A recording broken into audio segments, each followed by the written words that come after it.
You know, I find in our daily lives, we always seem to run into situations where there's just difficult people around.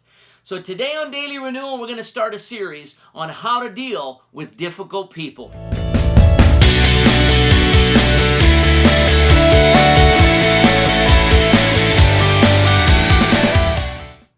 Hello everybody, this is Pastor Lyle and welcome to Daily Renewal. Well, if it's one thing that we all have to deal with in our lives, it's difficult people. You know, maybe it's somebody on your job that just seems to want to climb the corporate ladder and they don't care who they step on to get there. Maybe it's somebody on Facebook that just absolutely has to have their opinion front and center. It doesn't matter what anybody else thinks or who they hurt in the process. Maybe it's on the roadways. I mean, one of the places that I find that there's a lot of difficult people is when we're driving.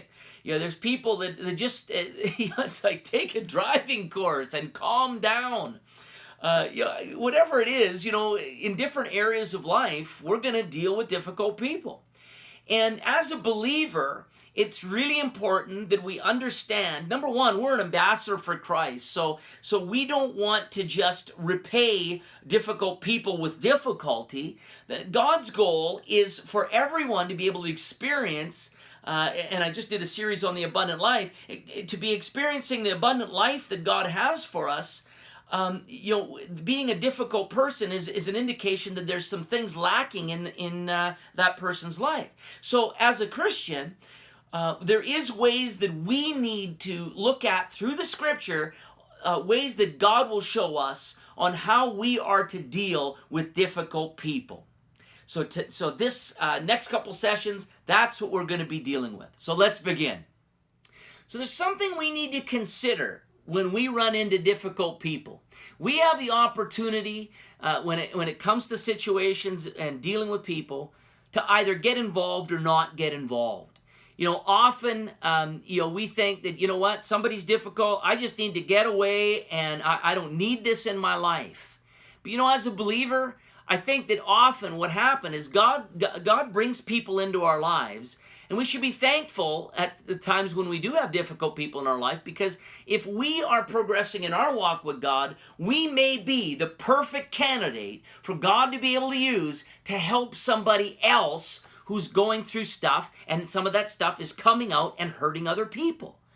So in dealing with that, the first thing that we need to consider in dealing with a difficult person is asking them, what's going on?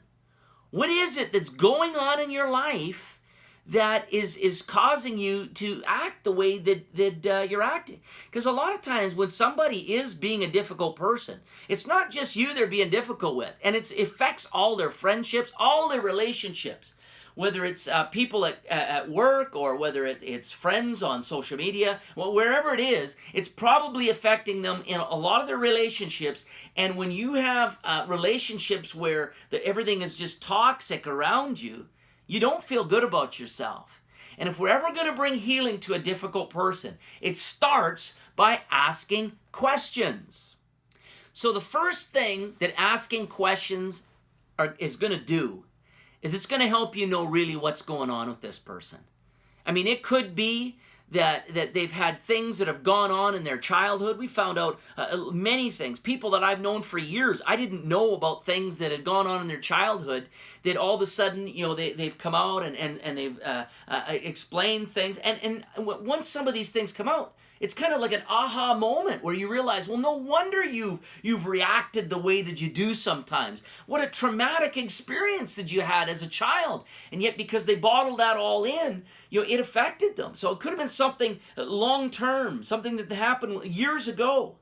It could be the fact that maybe they're going through a sickness. I've had friends lately that all of a sudden they've had cancer scares or some form of sickness, and they didn't say anything, but all of a sudden you could tell that their countenance just wasn't the same. Maybe they were a little quick-tempered, and you come to find out, well, they're going through an experience right now that I understand a little bit, and it helps us have compassion when we know what people are going through. And another reason that people could be the way they are is they could be demon-possessed. Now, that's another topic for another day, but it is possible. It talks about people having demon oppression and demon possession in the scripture. That one is a little bit more different to deal with, but that is a possibility.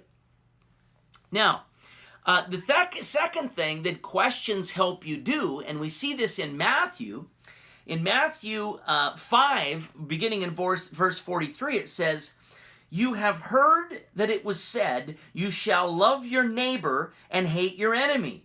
But I say to you, love your enemies, bless those that curse you, and do good to those who hate you, and pray for those who spitefully use you and persecute you." Well, often, when you have people that are difficult with you, they can be considered an enemy even. And it says, pray for them. Well, what kind of prayer are you supposed to pray if somebody's despitefully using you? Because a lot of times when the emotions are going, when people are raw, some of the people that are even closest to us can hurt us. And so having said that, how are we supposed to pray for those people that despitefully use us? Well, we don't pray, "God, get them." No, God, reveal to us what's going on, because if somebody is acting this way, then we can guarantee that they do not have the fruit of the Spirit being developed in their life. And if the fruit of the Spirit's not being developed in their life, they don't have joy, they don't have love, they don't have peace, and you can go through all of those.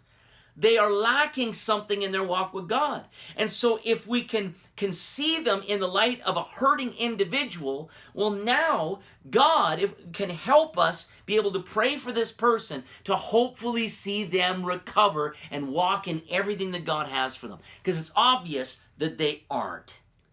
The third thing I find in asking questions to difficult people is often I find out that the case scenario of what I thought was going in their life was different and so as a result, it helps me have compassion for someone.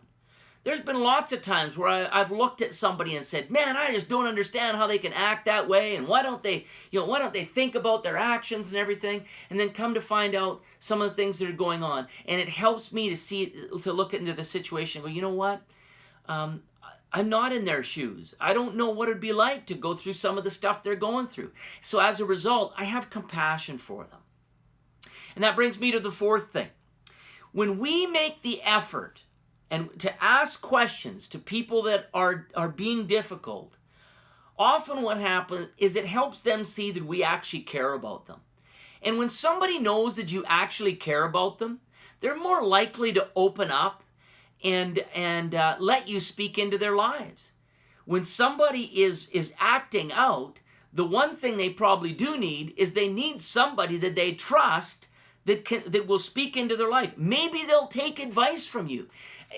They're less likely, people that are difficult people are less likely to take advice from people who they see as an adversary, who they see as that doesn't really care about them, who's more concerned about, you treated me bad, so now I'm going to tell you what you're doing wrong. No, if somebody has cared enough to inquire into their lives, have compassion about with them, maybe they will be able to open up to advice. And ultimately, it's through that we are able to potentially speak into somebody's life and bring transformation or help bring transformation. It's God who ultimately brings the transformation to the human heart, but he often uses us. And sometimes people just need to be reminded that yes, you have Jesus. Jesus will help you, but he also sticks other people around you who Jesus has worked through, who are more than willing to invest in the life of somebody that they see as being worth it. Often people that have done people wrong, they know they've done people wrong. They just don't know how to fix it. So somebody that has compassion can play a major role in helping people get through times like what we're talking about. So, having said that, be a good listener. Ask questions. There might be a reason that somebody's acting the way they're acting, and you might be the one the Lord used as a catalyst to be able to help somebody get through some of these situations so they can potentially get back to the person that God created them to be. Well, I hope you got something out of that today. I just would like to remind you to consider subscribing to our YouTube channel, also liking us on Facebook, and we are on Twitter and Instagram. Also, if you're in the Kamloops area, stop by River City Church. We'd love to have you. Having said that, God bless you and have a great day.